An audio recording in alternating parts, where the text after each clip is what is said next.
Hello student, Anvira online school classes में आप सभी का स्वागत करते हैं। मैं मनीष मालवीय एक बार फिर से आपके साथ उपस्थित हूँ। क्लास 11th का एग्रीकल्चर बायो का अध्याय दूसरा जो हमारा चल रहा था, ठीक है, कोशिका एवं जीवन चक्र को लेकर। ठीक है, यह हमारे इस अध्याय का चौथा वीडियो है, चौथा पार्ट है। ठीक है, इस अध्याय में हमने अब तक बहुत कुछ पढ़ लिया है। कोशिका सिद्धांत, वायरस, फिर प्रोकैरियोटिक और यूकैरियोटिक कोशिकाओं के बारे में हमने पढ़ा, हमने अंतर पढ़ा। फिर हमने कोशिका के संगठन की शुरुआत की थी, संरचना के बारे में, जिसमें 3 भाग कोशिका को संरचना के आधार पर 3 भागों में बांटा गया था। कोशिका भित्ति, कोशिका झिल्ली और जीव द्रव्य। एक कोशिका द्रव्य भी अपन ने पढ़ा था। उसके बाद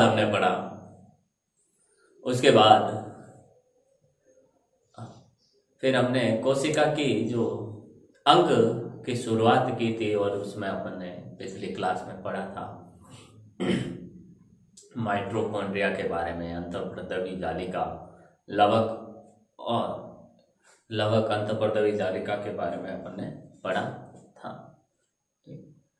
तो आज अपन इन्हीं अंगों को कंप्लीट करते हुए आगे बढ़ते हैं और शुरू करते हैं आज की क्लास अपनी। और शुरू करते हैं सबसे पहले ही साथ में किसके साथ, गोल्जी काय के साथ में अपन शुरुआत करते हैं। जो अगला जो हमारा अंग है वो है गोल्जी काय।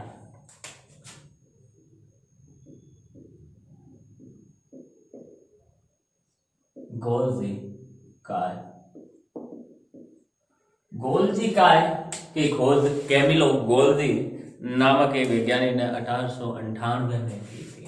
इसकी जो खोज थी वो किसने की थी, कैमिलो गोल्जी। कैमिलो गोल्जी ने 1898 में की थी। और इन्हीं ने अपने खुद के नाम पर, गोल्जी के नाम पर, अपने कैमिलो गोल्जी ने अपने खुद के नाम पर इसको क्या नाम दिया, गोल्जी काय नाम दिया था। ठीक है, इसका कार्य क्या होता है? इसका कार्य होता है शुक्राणु का जो एक्रोसोम होता है, ठीक है, उसका निर्माण गोल्जी काय से होता है। ये नोट बना के लिखना, कई बार पूछा जाता है, कंपटीशन एग्जाम में भी पूछा जाता है। तो शुक्राणु के एक्रोसोम का निर्माण गोल्जी काय से होता है। गोल्जी काय से क्या होता है, शुक्राणु के एक्रोसोम का निर्माण होता है। ठीक है, और इसका क्या कार्य, और इसका एक मुख्य कार्य है, ये गोल्जी काय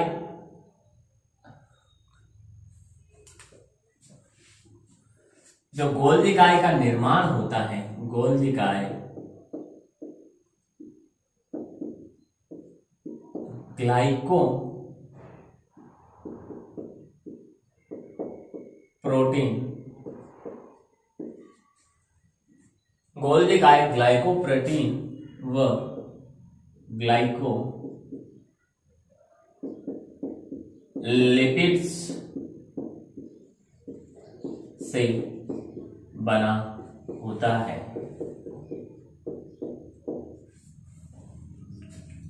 गोल्जी काय ग्लाइकोप्रोटीन व ग्लाइकोलिपिड से बना हुआ होता है।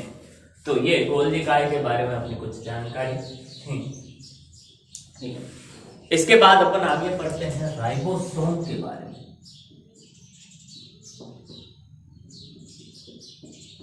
राइबोसोम के बारे में अपन पढ़ते हैं, बहुत ही इंपॉर्टेंट है, क्योंकि राइबोसोम के अंतर्गत क्या होता है? राइबोसोम में प्रोटीन का निर्माण होता है। इसका कार्य होता है, राइबोसोम का मुख्य कार्य होता है कोशिका के अंदर प्रोटीन का निर्माण करना। प्रोटीन का निर्माण राइबोसोम में होता है, इसलिए राइबोसोम को प्रोटीन की फैक्ट्री भी कहा जाता है। इसकी जो खोज थी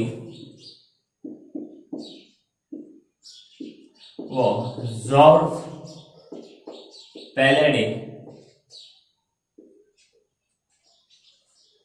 ने की थी। कब की थी? 1953 के अंतर्गत। 1953 के अंतर्गत क्या की थी? जॉर्ज पैलेडे ने राइबोसोम के बारे में सबसे पहले देखा। उन्होंने जब कोशिका के अध्ययन कर रहे थे तो उन्होंने कण रूपी कुछ छोटे छोटे कण देखे, कण के रूप में, और बाद में उन्हें राइबोसोम नाम दिया था। ये जो राइबोसोम होते हैं ये न्यूक्लिक अम्ल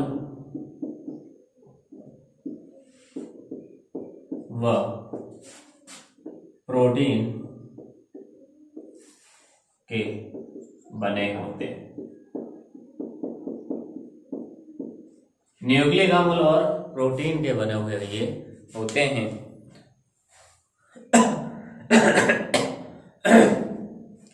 अब राइबोसोम दो प्रकार के होते हैं।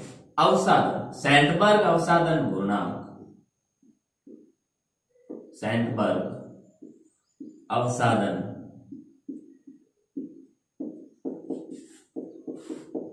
गुणांक के आधार पर राइबोसोम को दो भागों में बांटा है। राइबोसोम को दो भागों में बांटा गया है, एक सैंडबर्ग अवसादन गुणांक S के आधार पर। तो पहला है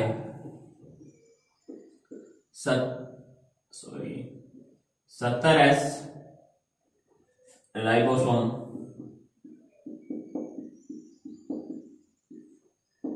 यह आकार में छोटा, ये आकार में क्या होता है? छोटा होता है। ये आकार इनका छोटी होती हैं। और ये किस में पाए जाते हैं? प्रोकैरियोटिक कोशिकाओं में पाए जाते हैं।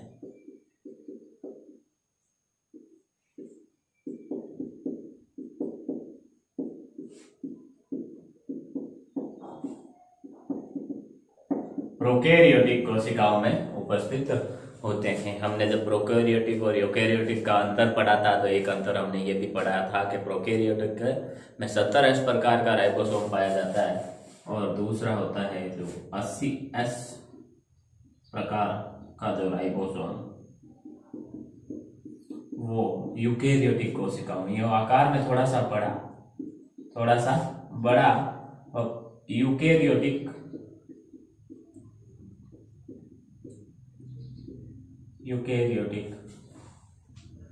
कोशिका में पाया जाता है। यूकैरियोटिक कोशिका में ये पाया जाता है।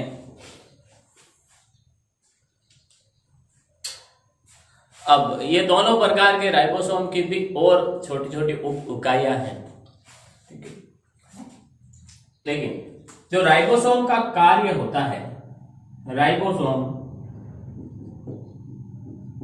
नोट बना के लिखना है इसको, नोट बना के, राइबोसोम क्या कार्य करता है? राइबोसोम कोशिका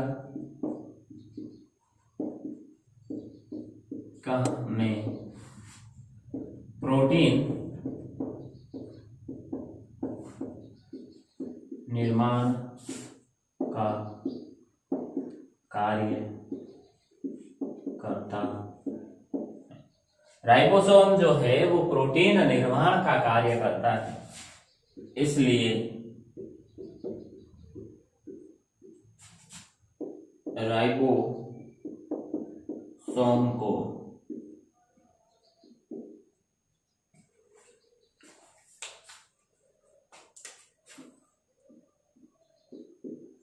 प्रोटीन निर्माण की फैक्ट्री या कारखाना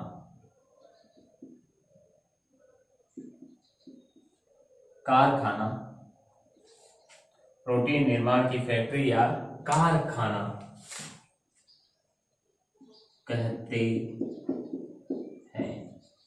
प्रोटीन निर्माण की फैक्ट्री या कारखाना कहते हैं, ये अच्छे से याद कर लेना। यहाँ नहीं तो आगे आपके कंपटीशन एग्जाम में जहां भी जनरल साइंस पूछा जाती है, उन जनरल साइंस में ये सवाल कई बार पूछा गया है कि कोशिका के अंदर प्रोटीन की फैक्ट्री किसे कहा जाता है, तो राइबोसोम को कहा जाता है। तो ये अपन ने गोल्जी काय और राइबोसोम के बारे में कुछ इंपॉर्टेंट चीजें, खास बातें अपन ने पढ़ी, स्क्रीनशॉट ले ला आप इसका। अब अपन पढ़ेंगे तारक काय और तारक केंद्र के बारे में। तारक काय और तारक केंद्र के बारे में पढ़ेंगे अपन। ये तारक काय और तारक केंद्र कोशिका विभाजन में बहुत महत्वपूर्ण भूमिका निभाते हैं। ठीक है, देखिए तारक काय व तारक केंद्र। तारक काय व तारक केंद्र के बारे में। अब तारक काय और तारक केंद्र क्या महत्वपूर्ण भूमिका निभाते हैं। ये दो बेलनाकार, जो तारक काय होता है वो दो बेलनाकार संरचना से मिलकर बना होता है, जिन्हें तारक केंद्र कहते हैं। तारक काय दो बेलनाकार संरचना से मिलकर बना होता है, जिन्हें तारक केंद्र कहते हैं। जिन्हें क्या कहते हैं, तारक केंद्र कहते हैं। तारक काय दो बेलनाकार संरचनाओं से मिलकर बना होता है, जिन्हें तारक केंद्र कहते हैं। जो तारक केंद्र होता है वो क्या कार्य करता है, जो एक कोशिकीय जीव होते हैं पानी में तैरने वाले, उनको तैरने के लिए चारों तरफ या तो रोम पाए जाते हैं जिसे पक्षमाभ कहते हैं, या फिर एकमात्र कोई बड़ा सा धागेनुमा संरचना होती है जिसे कशाभिका कहते हैं। उसका आधार भाग बनाने का, कशाभिका या पक्षमाभ का जो आधार भाग बनाने का कार्य तारक केंद्र करते हैं।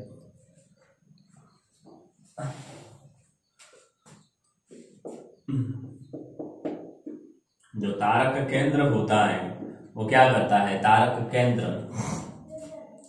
पक्षमाभ या कशाभिका का आधार भाग बनाता है। आधार्य भाग बनाता है किसका, तारक काय और तारक केंद्र किसका आधार भाग बनाते हैं, पक्षमाभ या कशाभिका का। एक छोटे से एक नंबर में सवाल पूछा जा सकता है कि एक कोशिकीय के जीवों में पक्षमाभ या जो कशाभिका होती है उनका आधार्य भाग या इनका निर्माण कहाँ से होता है, कोशिका का कौन सा अंग इनके निर्माण में सहायता करता है। तो इनके निर्माण में कौन सा अंग सहायता करता है, इनके निर्माण में तारक केंद्र सहायता करे। तो ये तारक काय और तारक केंद्र के बारे में महत्वपूर्ण बात थी। ठीक है, अब अपन पढ़ते हैं लयन काय या जिसे लाइसोसोम कहते हैं, लाइसोसोम कहा जाता है। लयन का या लाइसोसोम बहुत ही इंपॉर्टेंट है। इसे आत्मघाती थैली कहा जाता है। क्यों? क्योंकि इनके अंदर कई सारे पाचक एंजाइम होते हैं, प्रोटीन, कार्बोहाइड्रेट, वसा को पचाने वाले कई सारे पाचक एंजाइम इनमें पाए जाते हैं।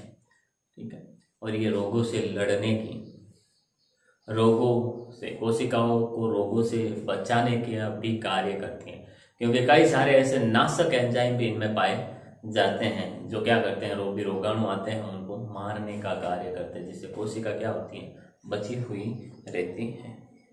इनका निर्माण जो होता है गोल्जिकाय में मुकुलन द्वारा, गोल्जिकाय में मुकुलन द्वारा होता है। गोल्जिकाय की पुट्टिका अर्थात गोल्जिकाय के चारों तरफ का जो भाग होता है, परत होती है, उसमें मुकुलन एक छोटी सी अतिवृद्धि होती है और उसके बाद वो गोल्जिकाय से टूटकर वो मुकुलन, वो अतिवृद्धि अलग हो जाती है और वो लाइसोसोम का निर्माण कर लेती है।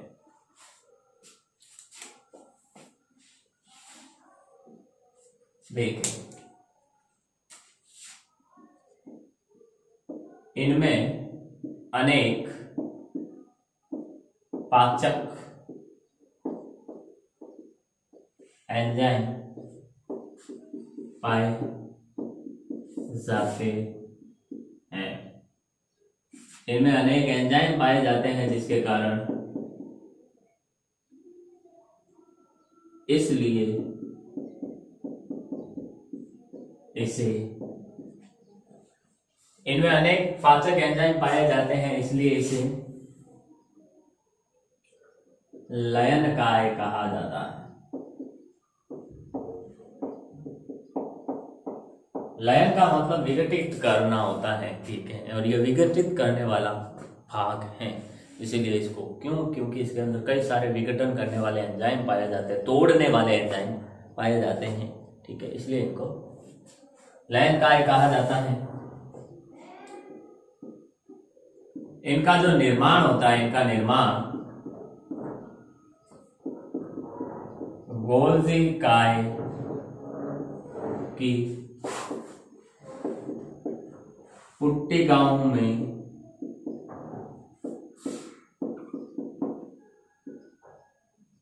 गोल्जिकाय की पुट्टिकाओं में मुकुलन द्वारा होता है। किसके द्वारा होता है? मुकुलन के द्वारा होता है। अब इनमें कई जल अपघटनीय एंजाइम पाए जाते हैं जो जल के साथ क्रिया करके अनेक पदार्थों को तोड़ते हैं।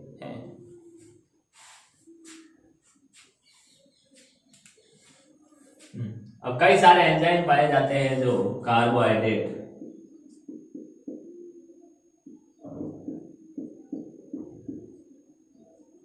लिपिड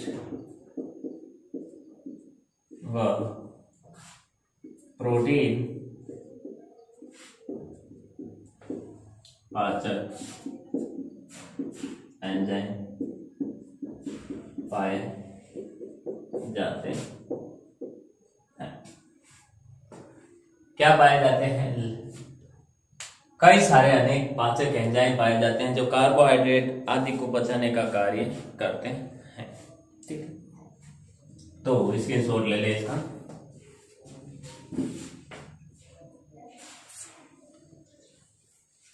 अब अपन पढ़ते हैं रेक्टिका के बारे में। बहुत ही रेक्टिका प्रत्येक जंतु कोशिका और पादप कोशिका प्रत्येक में पाई जाती है और इन जंतु कोशिका और पादप कोशिका में अंतर के रूप में भी रेक्टिका महत्वपूर्ण है, क्योंकि जंतु कोशिका में जो रेक्टिका होती है वो आकार में छोटी होती है और पादप कोशिका में रेक्टिका होती है वो आकार में बड़ी होती है।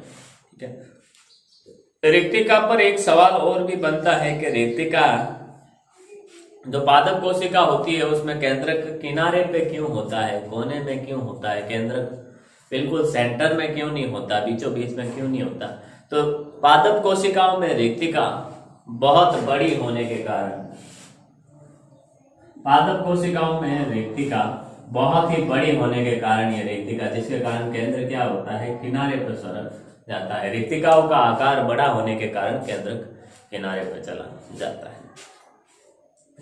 इस रेक्टिका के चारों तरफ की एक झिल्ली होती है, इस झिल्ली को अपन टोनोप्लास्ट कहते हैं। इस झिल्ली को क्या कहते हैं? टोनोप्लास्ट कहा जाता है। इस झिल्ली को क्या कहा जाता है? टोनोप्लास्ट कहा जाता है। ये क्या करती है? ये खाद्य पदार्थों का संचयन का कार्य करती है। रिक्तिका का कार्य होता है खाद्य पदार्थों का खाने, प्रकाश संश्लेषण से जो भोजन बना है और उस भोजन की पौधे की आवश्यकता अनुसार उपयोग होने के बाद पीछे बचा जो खाद्य पदार्थ होता है वो रिक्तिकाओं में क्या होता है? संचित होता है। अब तो देखिए, इनके अंदर एक द्रव भरा होता है रिक्तिका के अंदर, जिसे कोशिका रस कहते हैं। एक प्रकार का रस भरा हुआ होता है। तो लिखते हैं अपन रिक्तिका के बारे में।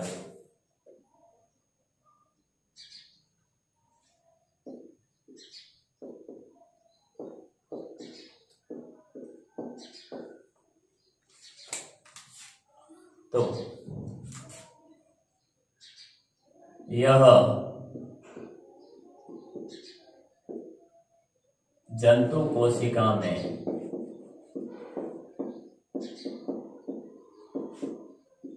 आकार में छोटी होती लेकिन पादप कोशिका में आकार में बड़ी होती है। लगभग 80 से 85% जो पादप कोशिका का भाग होता है वो रिक्तिका से होता है। इसका कार्य होता है, इसका कार्य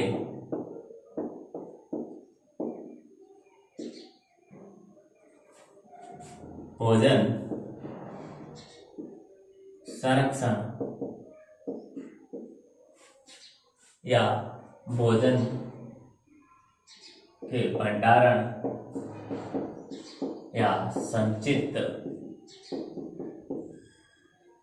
इसका कार्य भोजन के भंडारण का होता है। अर्थात ये भोजन का भंडारण करती है, भोजन के लिए भंडारण का कार्य करती है। रिक्तिका के चारों तरफ पाई जाने वाली झिल्ली को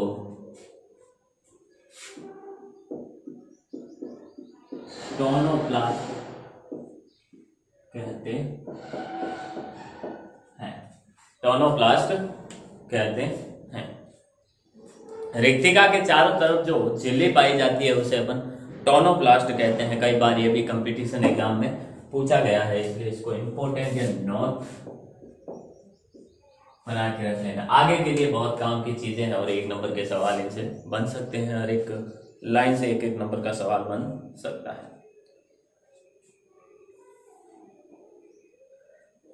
इस रिक्तिका को जो घेरने वाली चारों तरफ की जो पाई जाने वाली जो झिल्ली है उसे टोनोप्लास्ट कहते हैं। उस टोनोप्लास्ट के अंदर क्या पाया जाता है? कोशिका रस पाया जाता है। इस टोनोप्लास्ट के अंदर कोशिका रस पाया जाता है। कोशिका रस पाया जाता है। अब ये लगभग पादप कोशिका का 85 से 90% का भाग बनाती है। अर्थात पादप कोशिका में ये बहुत ही ज्यादा बड़ी होती है। फिर कई सारे इसमें सूक्ष्म काय भी पाए जाते हैं कोशिका के अंदर। सूक्ष्म काय या माइक्रोबॉडी, जिसमें परोक्सीसोम, ग्लाइकोक्सीसोम होते हैं। ठीक है। फिर अपन केंद्रक के बारे में पढ़ते हैं। अब इसमें कई सारे सूक्ष्म काय भी पाए जाते हैं। देखिए,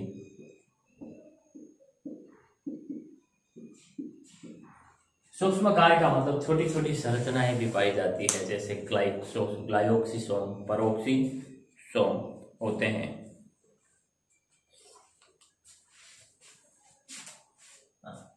इनका निर्माण जो होता है, इनका किनका सूक्ष्म काय माइक्रोबॉडीज का निर्माण अंतःप्रद्रवी जालिका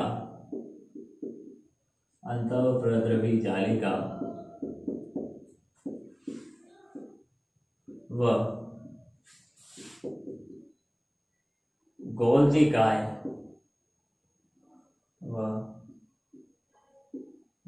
काय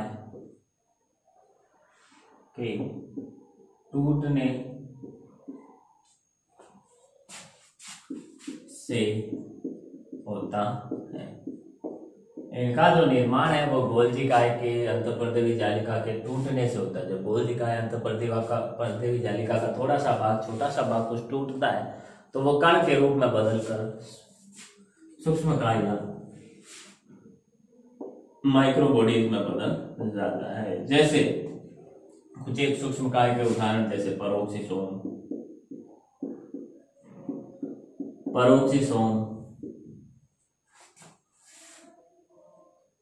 ग्लाइयोक्सिसोम,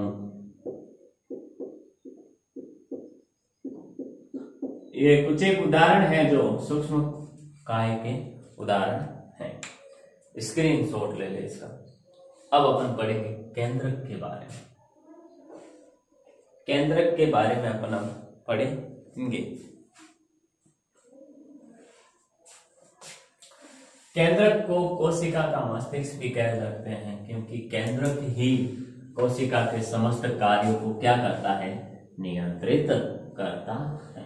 कोशिका के समस्त कार्यों का नियंत्रण, सभी भागों का नियंत्रण कौन करता है, केंद्रक करता है। जैसे मनुष्य की सभी गतिविधियों का नियंत्रण कौन करता है, मस्तिष्क करता है। वैसे ही कोशिका के अंदर केंद्रक करता है।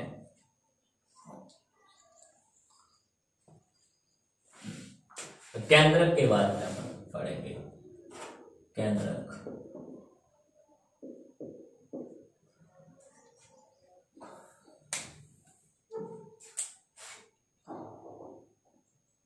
इसकी खोज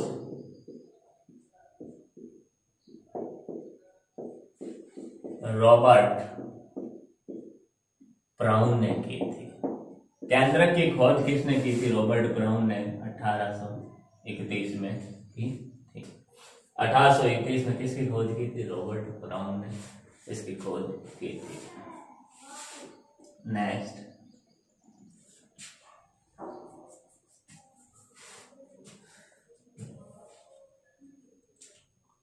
अब इसका कार्य क्या होता है।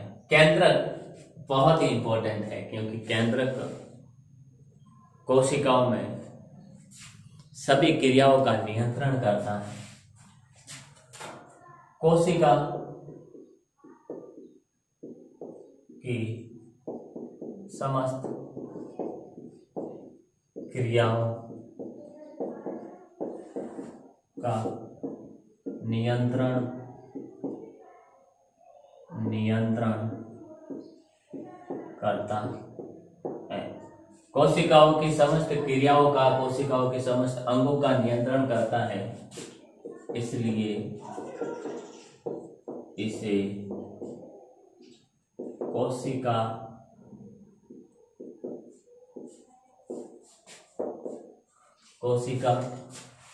का मस्तिष्क कहा जाता है। इसे कोशिकाओं का क्या कहा जाता है, मस्तिष्क कहा जाता है। अब इस केंद्रक के अंदर गुणसूत्र पाए जाते हैं। इन गुणसूत्रों में आनुवंशिक पदार्थ पाया जाता है, डीएनए पाया जाता है, जो एक पीढ़ी से दूसरे पीढ़ी में गुणों को आगे ले जाने का कार्य करता है। इन डीएनए पर ही वो जीन पाए जाते हैं, कारक पाए जाते हैं, जिनके ऊपर आनुवंशिक गुण होते हैं। ठीक है।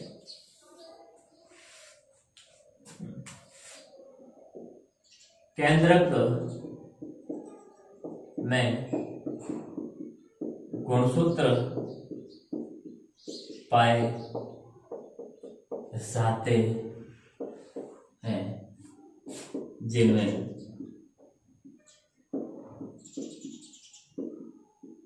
आनुवंशिक पदार्थ डीएनए पाया जाता है। इन गुणसूत्रों के ऊपर गुणसूत्रों में क्या पाया जाता है? आनुवंशिक पदार्थ पाया जाता है और ये गुणसूत्र डीएनए में पाए जाते हैं। इसी केंद्र के चारों तरफ झिल्ली होती हैं, ठीक है। तो प्रोकैरियोट में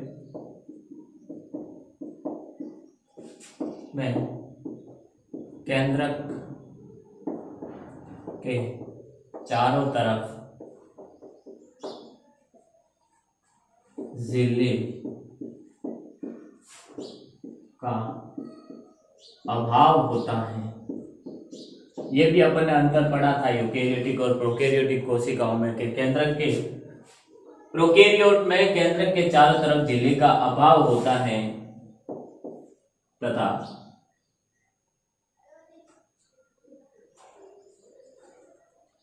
लेकिन यूकेरियोटिक में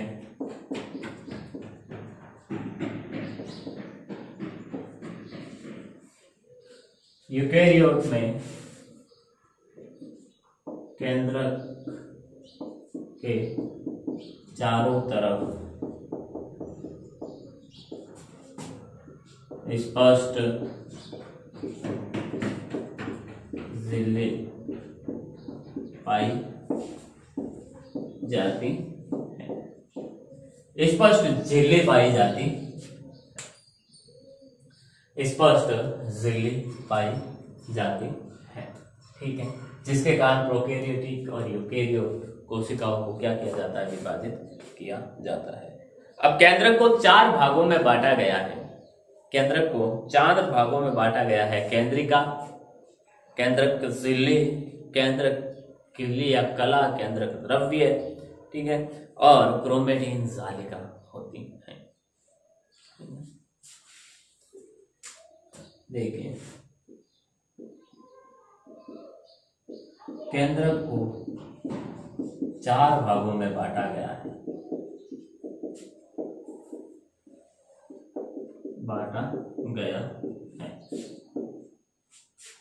पहला है केंद्रिका। पहला है ए केंद्रिका। क्या है? ए केंद्रिका। क्या होता है केंद्रिका के अंदर? केंद्रक रस में एक गोलाकार संरचना होती है जिसे केंद्रिका कहा जाता है। यह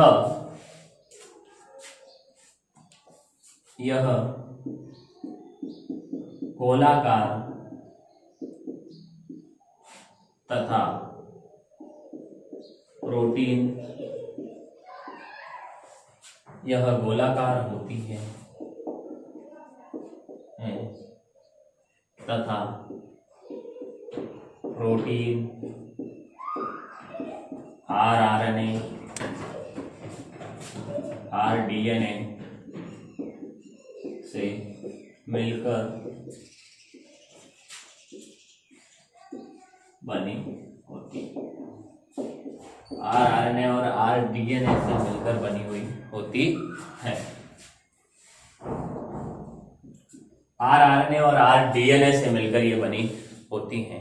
उसके बाद दूसरी है केंद्रक कला। केंद्रक के चारों तरफ जो झिल्ली पाई जाती हैं वो दोहरी झिल्ली होती है, अर्थात 2 परतों वाली झिल्ली होती हैं। केंद्रक कला यह लिपो प्रोटीन से बनी दोहरी कला युक्त होती है। दोहरी कला युक्त का मतलब यह दोहरे आवरण से केंद्रक होता है, उस केंद्र के चारों तरफ दोहरा आवरण होता है, 1 और 2, ये दोनों किससे बनी होती है? लिपोप्रोटीन से बनी होती है, ठीक है। फिर केंद्रक के अंदर भी एक द्रव्य पाया जाता है, अर्ध गाढ़ा द्रव्य पाया जाता है, जिसे केंद्रक द्रव्य कहा जाता है। जो तीसरा है केंद्रक द्रव्य, अर्ध गाढ़ा द्रव्य होता है। ये आधा गाढ़ा यानी अर्ध ठोस कह सकते हैं, अर्ध ठोस भी कह सकते हैं, एकदम जेली की तरह पदार्थ होता है। इसमें न्यूक्लिक अम्ल और प्रोटीन पाए जाते हैं। इसमें जो न्यूक्लिक अम्ल कह सकते हैं, केंद्रक अम्ल इसमें, तथा केंद्रक अम्ल व प्रोटीन पाए जाते हैं। डी है क्रोमेटिन जालिका। क्रोमेटिन जालिका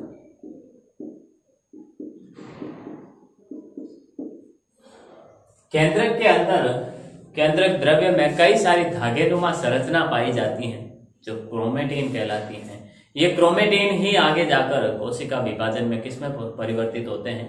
गुणसूत्र में परिवर्तित होते हैं।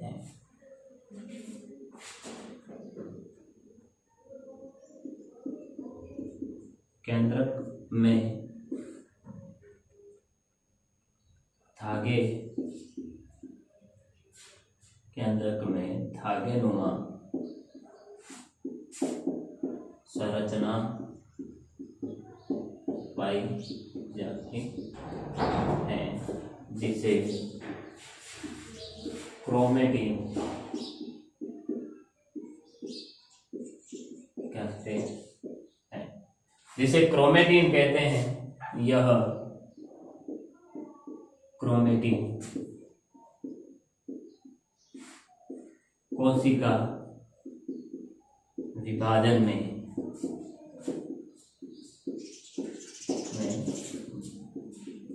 गुणसूत्रों में बदल जाती है, गुणसूत्रों में बदल जाती हैं। ये जो क्रोमेटिन होते हैं यही बाद में किस में बदल जाते हैं? गुणसूत्रों में बदल जाते हैं। तो ये है हमारे केंद्रक और कोशिका केंद्रक के बारे में सारी जानकारी।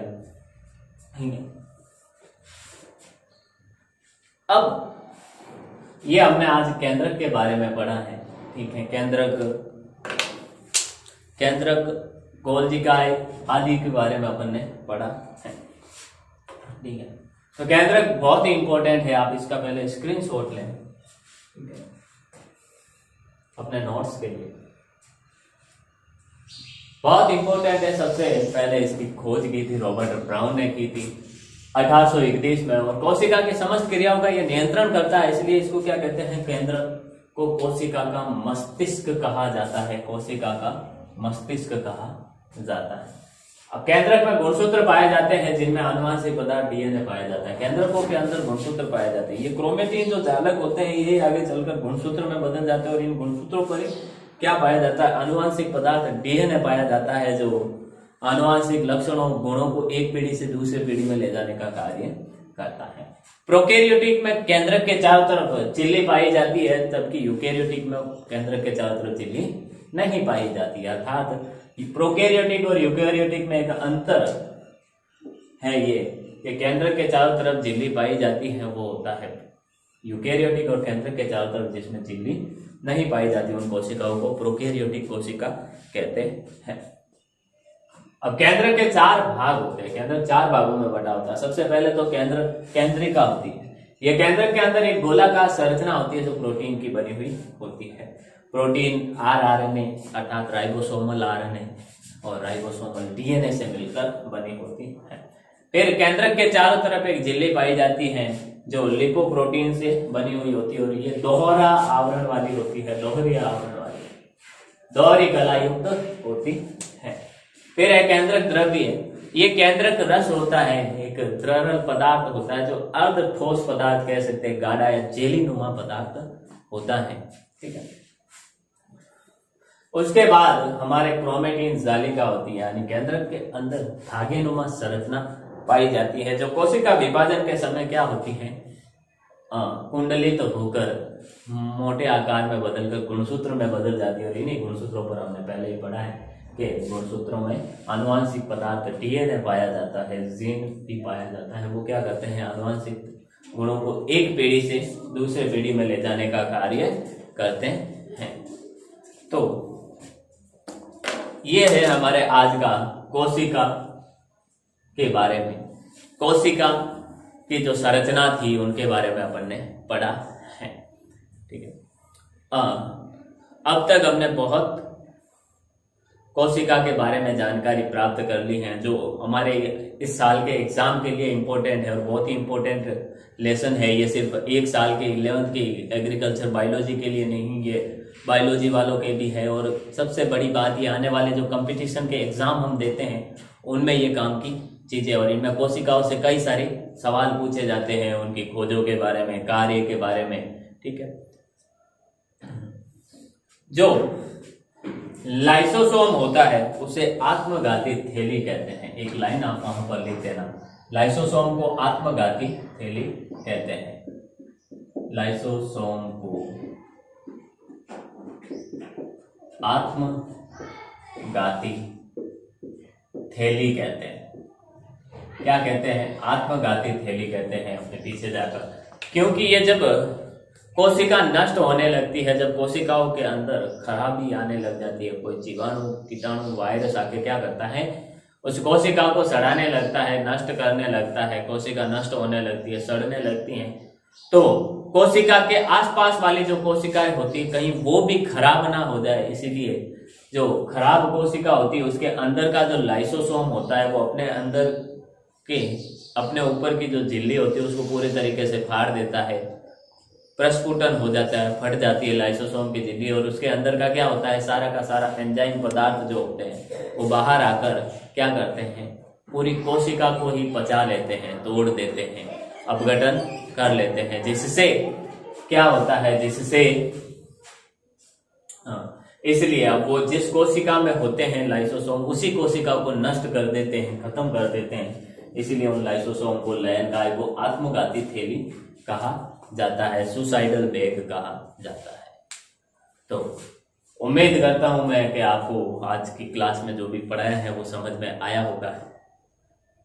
आने वाली क्लासों में अपन ये कंटिन्यू करेंगे अध्याय, और इस अध्याय का जो दूसरा पार्ट है वो लेंगे अपन कोशिका का जीवन चक्र, अर्थात कोशिका का विभाजन। बहुत इंपॉर्टेंट अर्धसूत्री समसूत्री विभाजन है और कई सारे सवाल बनते हैं इनकी अवस्थाओं से। तो आने वाली क्लास में अपन उस कोशिका विभाजन के बारे में पढ़ेंगे। उम्मीद करता हूं जो भी आज हमने पढ़ा है वो आपको समझ में आया होगा। तो मिलते हैं अगली क्लासों में। Thank you.